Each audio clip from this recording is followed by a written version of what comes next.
I'm not really sure what to call this, an SUV, an estate, a saloon. Regardless, it's called the Citroen C5X. It's available as a plug-in hybrid and it starts from roughly £36,500. That is at least for the Sense Plus, and if you go up the trim levels, it can be found for just shy of £40,000 for the Shine Plus, and that's exactly what we have on review. If you want a breakdown of the different trim levels, do check out our detailed written review that can be found down in the description below or indeed in the pinned comments. Now to kick off this video, I have to talk about ride comfort, because when I think of Citroen, I think of comfort, and when I think of comfort, at least when it comes to car terms, I think of Citroen. Now thankfully here, the French automaker has incorporated double progressive hydraulic cushions, both at the front and at the rear, and as a result means its suspension system is pretty much unrivaled, unless of course you spend about double or triple the amount and get yourself an Audi e-tron or a Porsche Taycan, or even let's say the BMW i4 M50 with an adaptive suspension system that can you really compete with the Citroen C5X. Indeed, it is so impressive that there's really nothing in its price category that can compete. Now, this is also done thanks to the fact that there are sensors placed on each wheel, and that feeds it into the ECU, and then the ECU automatically and adaptively moves the suspension system depending on the road surface that you're going on. So for example, if you've got a lot of anomalies on the road, speed bumps or potholes, the vehicle is going to quickly adapt to that and able to adjust it on the fly. Now this is really much present when you're on the comfort mode setting on the drive mode selector. If however you go to the sport mode preset, it's almost no surprise to learn that the suspension gets stiffened up a little bit, the accelerator response is a little bit sharper, you have a little bit of less body lean when you're going around windy country roads, while in the comfort mode setting you're going to be kind of seesawing from left and right. It's not too severe, but for a vehicle of its class, in somewhat of a saloon, sedan, SUV, estate type of vehicle, it can't quite compete with more sportier offerings. I appreciate it's not exactly trying to aim for that target market, but it's just something worth considering, that if that's very much important to you, you might want to look at alternatives. Now on the flip side, the steering wheel is quite nimble and small, and therefore it's quite easy when it comes to maneuverability, which we'll touch upon later down in this review.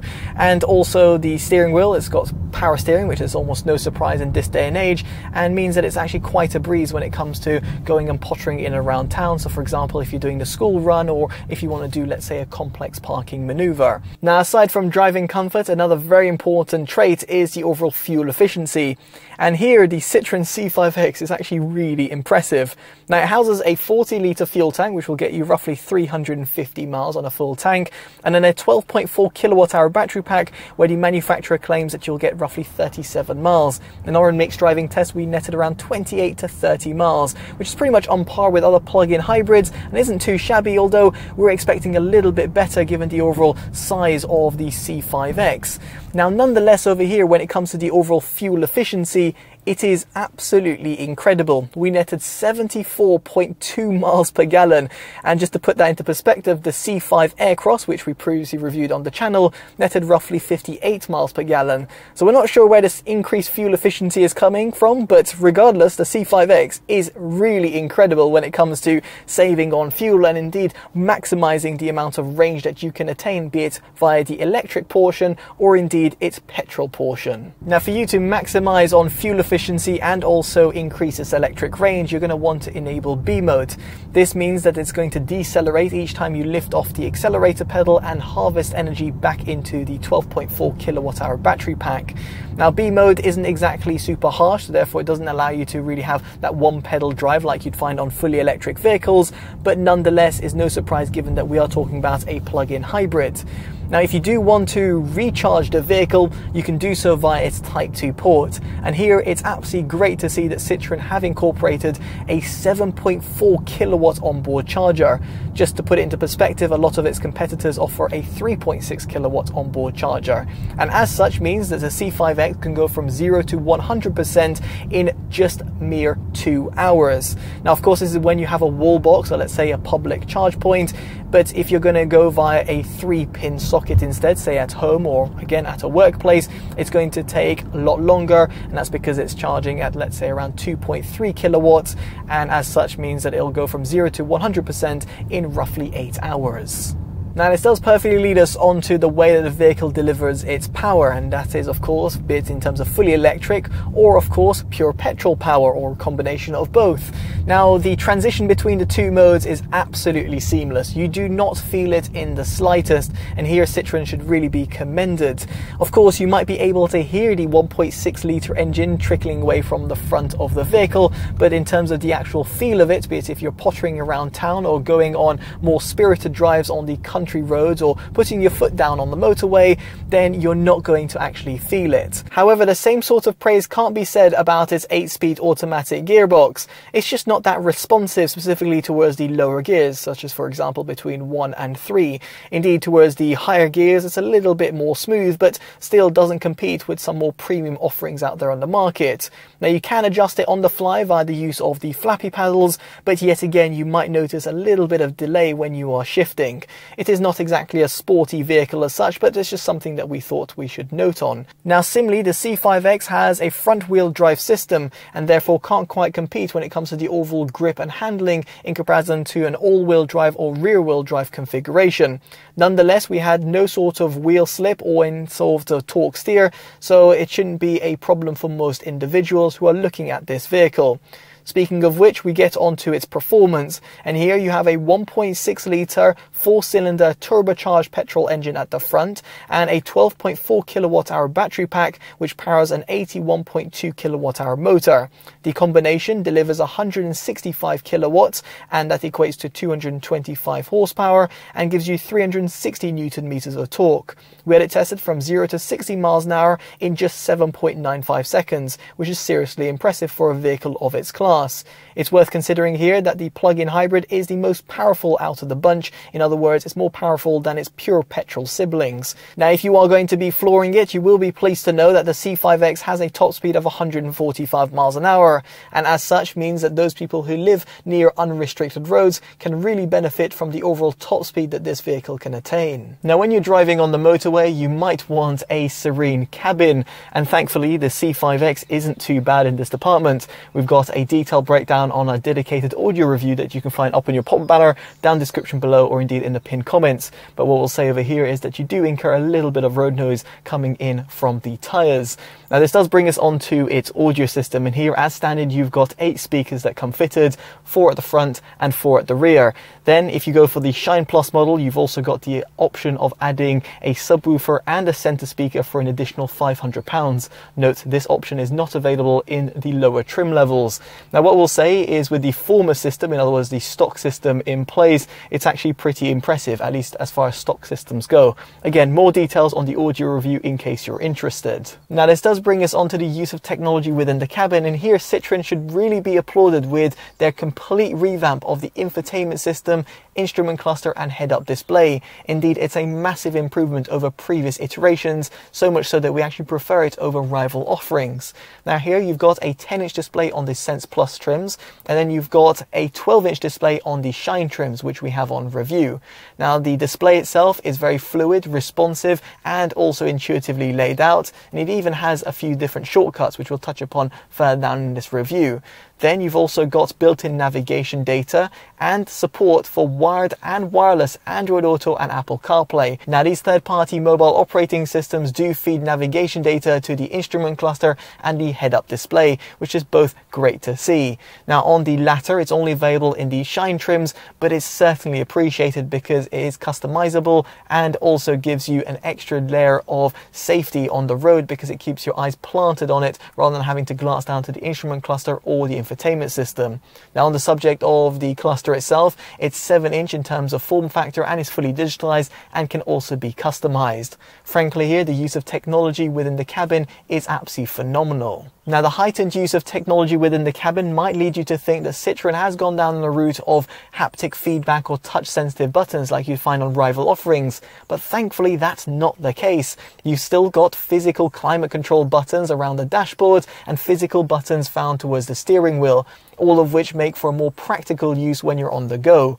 Now, as for the interior design, we think it's absolutely sublime. The stitching work, the upholstery, the materials used around the dashboard, the center console, and even the door frames are absolutely spectacular. We've got no complaints whatsoever. But of course, that's very subjective, so it'd be intrigued to hear your thoughts down in the comment section below. Now, another thing that should be celebrated is the cushiony soft seats. Both at the front and rear of the cabin, you have got this high density foam material that adds around 15 millimeters of extra padding, and therefore means that you're not going to have any sort of discomfort on longer drives. Now, as for your front seats, they come electronically and heated as standard on the Shine Plus models. If, however, you do want this, you'll have to splash out a whopping £1,600 on the Shine trim, and it's not available on the Sense Plus model, so it's worth considering. Equally, if you want a heated steering wheel, the Sense Plus model does not have that, and as a result means that you'll have to go for one of the Shine models instead.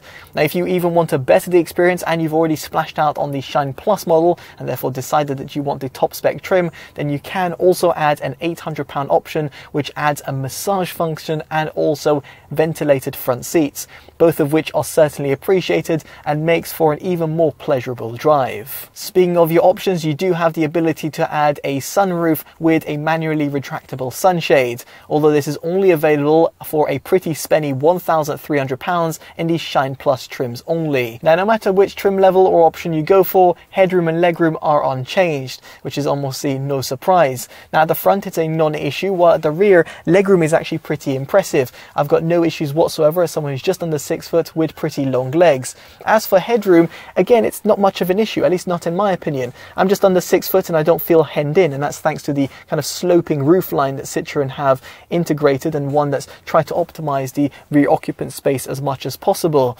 Of course, here it's not going to compete with larger size SUVs or, of course, let's say the Citroen C5 Aircross, but for most people it should suffice. Even if you are quite tall, you can always slouch a little bit and therefore benefit from that increased legroom. Now, better still, Citroen has actually optimized the transmission tunnel, whereby they've kept it down to a minimum, which is quite refreshing to see in a hybrid vehicle, and therefore means that the middle occupant can be sat here without too much discomfort. Now, if you're not going to use the middle seat, you can reveal 2 cup holders and also a small little bay to place, let's say, a smartphone or a power bank. Now, this does perfectly bring us onto storage within the cabin, and at the rear you've got these mesh compartments found towards the rear segment of the seats. You then have a small little bay found towards the rear portion of the center console, whereby you'll also find 2 Type-C ports for charging, and then of course you've got the door bins, whereby they're actually lined with a non-slip material, which is ideal if you don't want, let's say, loose change to be rattling around. Now, at the front of the cabin, the door bins are unsurprisingly a little bit larger and therefore will accommodate a 500ml bottle alongside some valuables. You do of course have got the glove box, although it's somewhat limited. Thankfully, you have got the center console, which is pretty large, whereby at the front, underneath a retractable bay, you'll find a wireless phone charger, although this is only available in the Shine trims and will not be included within the entry-level Sense Plus model. Nonetheless, further down, you'll find 2 cup holders, a small little area to place, let's say, your wireless key fob, and then you've also got the center armrest area, which is a little bit limited in terms of space and therefore will only accommodate, let's say, a small size purse, a wallet, or for example, some sunglasses. But also here you will find a USB Type-C port, which is used for charging only. If you want to connect up to the infotainment system via wired format, you'll want to use the USB Type-C port that's found towards the front of the center console. Here it sits next to the wireless charging bay, and also you'll find a 12-volt socket, whereby it allows you to place, let's say, a dash cam. If you want our favorites, by the way, do check it down in the description below for a roundup of the best that you can currently find. Now, of course, when it comes to storage, we have to talk about its boot. And before talking about total capacity, I do have to talk about this noise. Yes, on the Shine Plus model, you've got an electric tailgate and it makes this horrific sound when it's closing. Thankfully, that's not the case when you're opening it. And furthermore, when the tailgate is fully opened, it's very easy to access the rear of the vehicle because I'm just under 6 foot and I've got no problems when it comes to loading in and out goods. Better still, there's no raised boot lip. You've got a nice little plastic part over here which allows you to maybe sit down, or if you're dragging out goods, then you don't have to worry about damaging the paintwork. and you've also got these low friction rails, which I'm kind of in two minds about, because it does mean things do slide about, but thankfully you can fasten them via the 4 fastening points that are found at the boot. Now when it comes to total capacity, you've got 485 litres with the seats up, and when you were to prop down the seat, it goes up to 1,580 litres. It's pretty much near identical to the Citroen C5 Aircross, in case you're wondering. Now of course this is lower than the petrol variant due to the positioning of the batteries, whereby the pure petrol model has 545 litres and 1,640 litres respectively. Now aside from capacity, there is an underfloor compartment storage which will suffice for a singular charging cable, and then you've got a flat loading bay with 60/40 rear split folding seats, which by the way can be brought down via a release latch found towards the boot, and then you've got a very stylish and convenient boot load cover which comes integrated within the vehicle. Now the only complaints we've got over here is that when you do drop down the seats, you find that the seat belt does remain in place, and as a result means that you're probably going to want to go around towards the rear seats and then move the seat belt to the side, and of course vice versa when you're bringing the seats back into their original position. Similarly over here, when it comes to the through loading capabilities, in other words via the integrated ski latch, you can only open and close it via the cabin. In other words, you can't do that from outside, in other words via the boot, which does seem a little bit of an oversight from the French manufacturer. Now this does bring us onto its somewhat unconventional exterior design, whereby we think it's a cross between a Peugeot 508, whereby it's a family size saloon or sedan as they would say in the US, and a small sized SUV such as, let's say, the Citroen C5 Aircross. Indeed, the C5X does stand out in comparison to other vehicles on the road, although its tail lights and headlight design is very similar to other Citroen vehicles, and in this respect we've actually got no complaints because they're quite stylish. Now at the front you've even got the Citroen badge, which actually integrates itself within the front bonnet, therefore giving you a better sort of sense of flow in terms of the frontal design. Now towards the side you've got 19-inch alloys that come fitted as standard, and while we're not too fond of plastic wheel arches and side skirts, given the fact that they don't protrude too much, or of course if you do pair it up with a certain colour, such as let's say the pictured platinum grey metallic, which comes in at £650, it'll actually not detract too much from the sidal profile. The only thing worth considering, however, is that the C5X is 4.8 meters long and over 2 meters wide. It might not be too apparent when you're looking at videos or pictures, let's say, that you find online, including this video, but it's just worth considering that if you're not too familiar with elongated or widened vehicles, that you might feel a little bit uncomfortable when it comes to parking. Speaking of its size, this perfectly leads us on to parking, whereby here the vehicle comes fitted as standard with front and rear sensors and also a rear view camera, whereby the latter also has a washer which actually can be cleaned at any given point straight through the infotainment system. A very handy feature, and one that we'd love to see integrated more often from other manufacturers. Now if you want to heighten the experience, you might want to go for the Shine Plus trim, as it adds 360-degree high resolution cameras, and this gives you a bit more peace of mind when it comes to doing a complex parking maneuver, or for example prevents you from actually curbing your rims. Now as for visibility, that rear view camera does come in pretty handy because it's a little bit limited at the rear due to the size of the window, due to the sloping roofline and the positioning of the 2 integrated spoilers. Now there's no problems whatsoever on terms of the side, whereby you can easily check for your blind spots, and as for the front, it's not too bad when it comes to peering over the bonnet. However, it's worth considering that the rear view mirror is placed a little bit awkwardly, at least for someone like myself, and as a result means that I kind of have to peer under it if I'm checking in terms of, let's say, at a 11 or 10 o'clock position. Something of a complaint that we've had on other vehicles from the Stellantis group, and yet again something that we thought we should comment on. Now this does perfectly lead us on to its safety credentials, and here we can't quite talk about the crash safety because it hasn't currently been tested by Euro NCAP, at least not at our time of filming, but one can only imagine it'll score a full 5 out of 5. And the reason we say that is because the Citroen C5 Aircross scored 5 out of 5, and also the plethora of driver assistance systems that come featured as standard on the C5X are certainly impressive. Indeed, here you have got rear cross traffic alert, whereby when you're reversing out of a parking space, you'll get a notification through the infotainment system in case you haven't seen an oncoming motorist. Then you've got the likes of traffic sign recognition, You have also got emergency brake assist, driver alert, warning, and even the likes of cruise control with speed limiter with lane departure warning, all of which are greatly appreciated. Now, if you want to further bolster the experience, you might want to splash out £300 on adaptive cruise control with stop and go technology on the Sense Plus trim.